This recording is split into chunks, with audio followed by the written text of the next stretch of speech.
Are you thinking about relocating to the Middle Tennessee area, but you're not quite sure the steps you should take or the questions you should be asking yourself in order to make it a reality? If that's you, then stay tuned, because in today's video, I am tackling how to go about buying when you are looking to relocate to the Middle Tennessee area.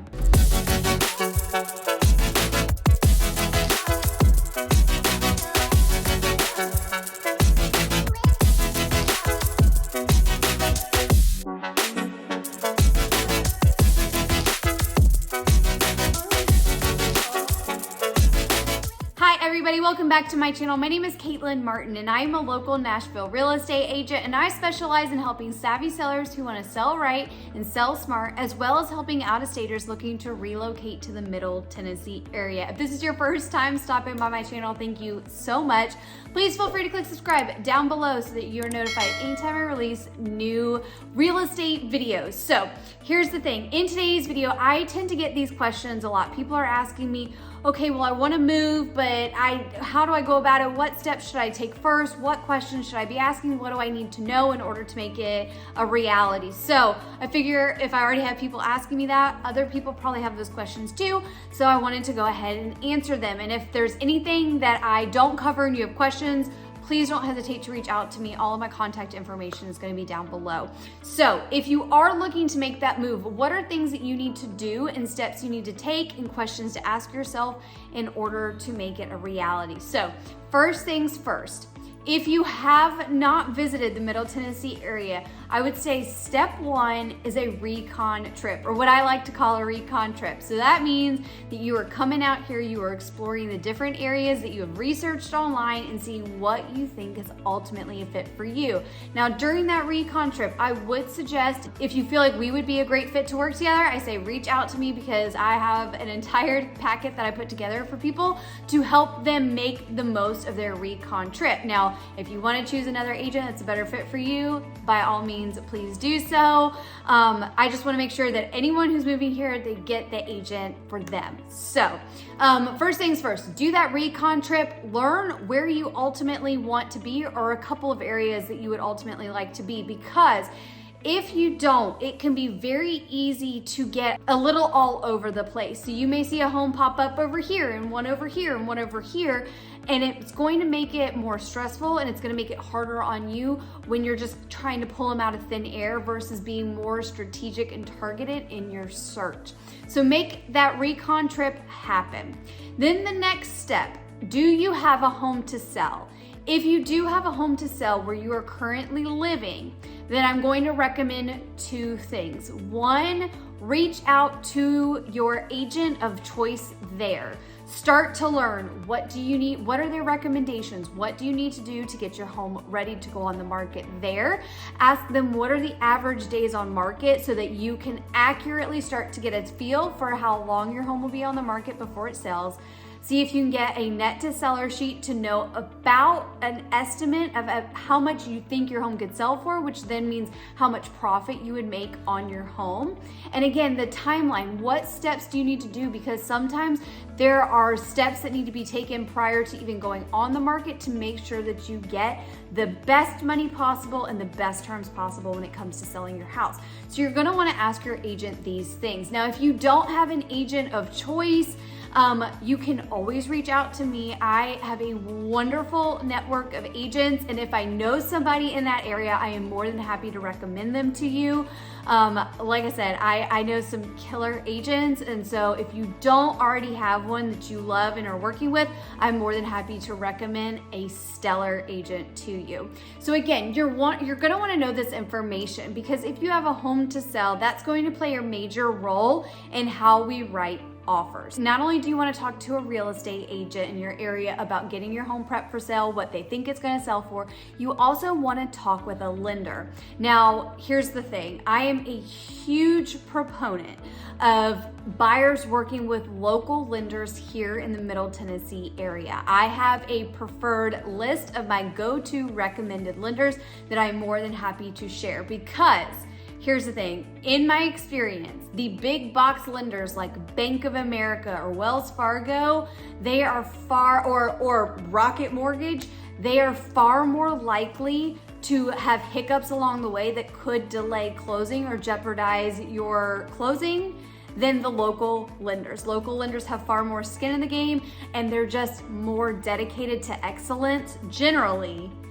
I'll tell you from my experience, the buyers that have worked with the big box lenders, more times than not, those lenders have caused hiccups and problems along the way, and have ultimately, most of them have delayed closing by at least a day or two. So, whereas my local lenders so far have a 100% on-time close rate, which is great. So, I know I got off on a bit of a tangent there, but if you have a preferred lender that you've worked with, then go ahead and start reaching out to them. You want to start that pre-approval process as soon as possible, because here's what I do know is that sometimes people think that this process is going to take a lot longer than it does, and then all of a sudden they find the right house and boom, it comes together in a nanosecond. So you want to know several things from your lender. You want to know what you're pre-approved to buy.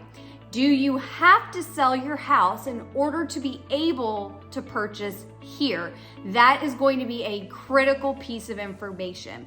So why do I say that? Here's the thing, like I've mentioned in several videos, our real estate market is extremely competitive. We have this high demand, and we've got this low inventory. And so there are some times where homes are getting 30, 40, 48 offers on them.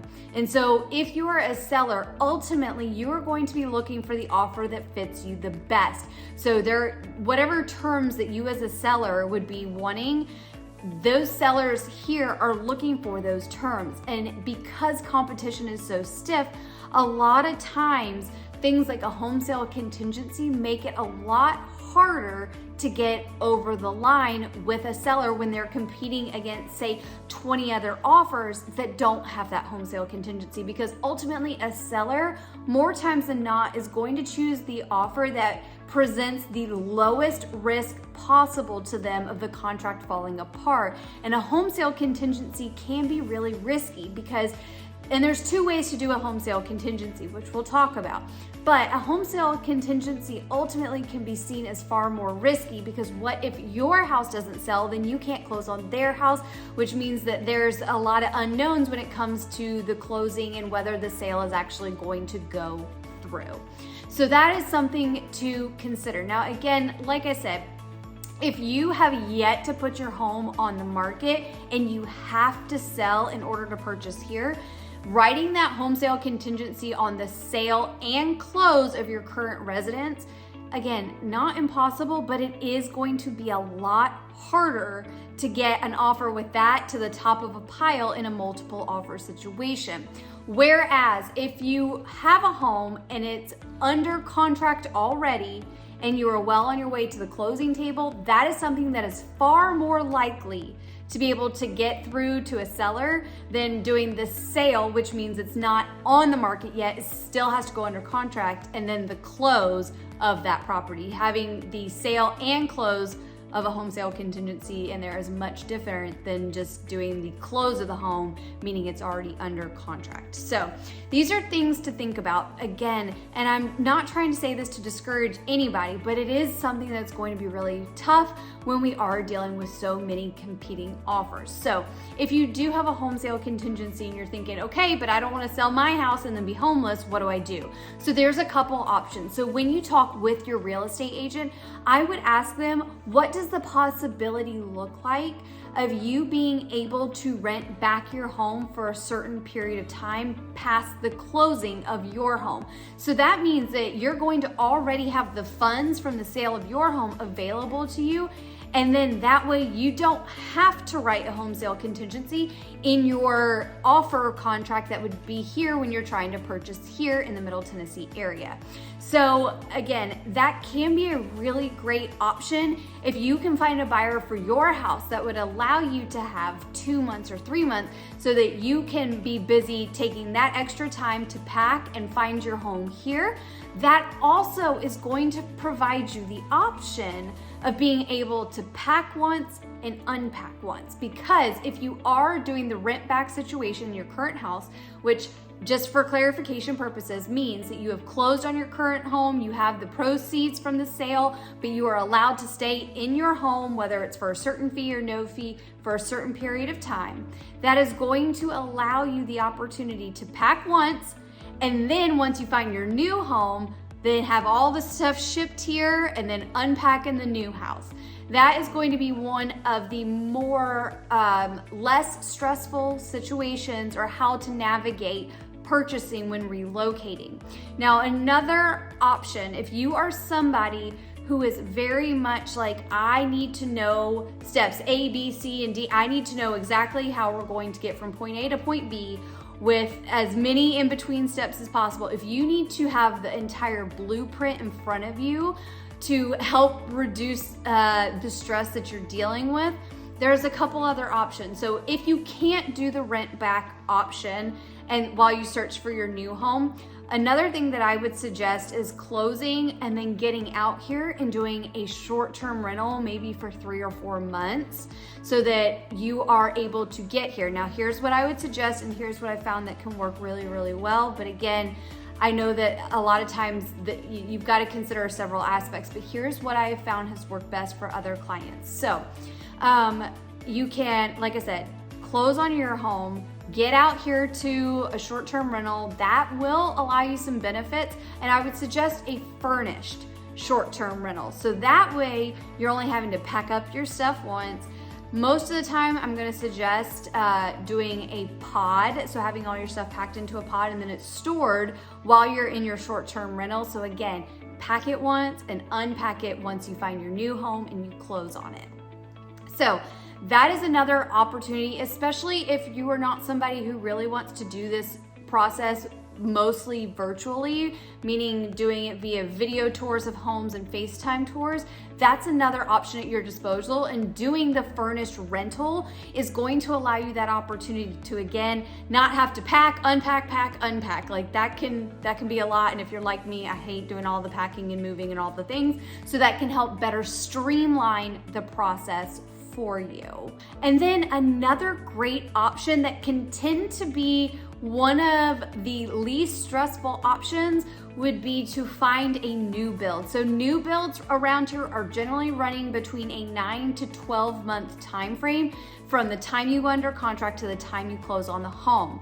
This option does allow you to sit in a contract on your new build. You can't be kicked out of it, but you know exactly where you're going to land, and they can give you a targeted range. Now, when you're 9 to 12 months out, of course, they can shoot for, between this month and this month of this year, they can tell you those things.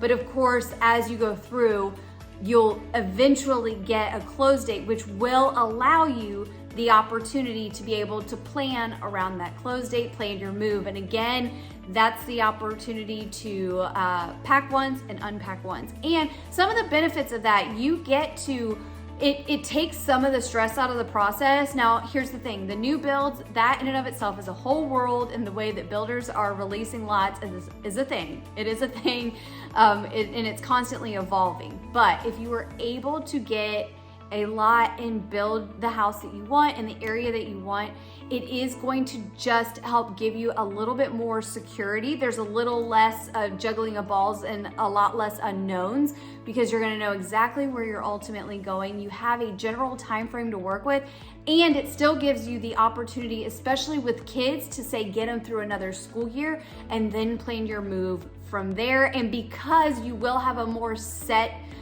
close time and you just have more time to plan, ultimately it's going to allow a little less stress and a little bit more planning throughout it. So you can say, hey, I know we're gonna close, say, in May of 2023, so we can get the kids through the school year, which means that we can talk with our real estate agent and get our home in the, on the market next spring, and then it'll close by this point, and then we can move the kids once they're out of school. It allows you that opportunity to be able to plan that far in advance, which if you're somebody who is very much a planner, that could be a really great option. Oh, and one more thing to note about the new builds. Once you're under contract and once you've made selections for the home, you are locked in at that price. And so a bonus point for the build side of things would be that you actually do get to write up the appreciation that you're going to build in your home as it goes through the build process. So by the time you close, you're already gonna have built-in equity in your home. So to recap, if you are looking to relocate here and you do have a home to sell, a couple of things to go ahead and start doing. Go ahead and reach out to your local preferred real estate agent. And if you don't have one, please don't hesitate to reach out to me. I'm happy to connect you with one. Also reach out to your lender, whether it's your preferred lender or whether you want local lender recommendations here. Please, again, I'm happy to send you my list of go-to people, but start getting the numbers for the pre-approval in place so that you're ready to rock and roll, especially if you're going the existing home route. You're gonna wanna get all of those ducks in a row. Of course, always take a recon trip, take 2 or 3 if that's what it takes, but once you know the numbers and if you have to sell in order to purchase here, once you start to get those ducks in a row, then of course we can continue to have the conversation about, okay, well, if this has happened and this has happened, here's the next step. But I hope ultimately that this started to give you a little bit of an idea of the different routes that you can take. Because again, I know that there's a lot of stress involved, especially with kids and trying to time it here and what do I do if I have to sell my home? I know, I get it, it can be a lot. But I hope this started to give you some semblance of some strategies that you can use. And please do not hesitate to reach out to me. I work with relos all the time, so I'm more than happy to talk to you about your own unique situation so that we can start to put some steps in place to ultimately help you relocate here with the least amount of stress possible. So again, my name is Caitlin Martin. If you're looking to relocate here, please don't hesitate to reach out to me. All of my contact information is below. I'll see you next time.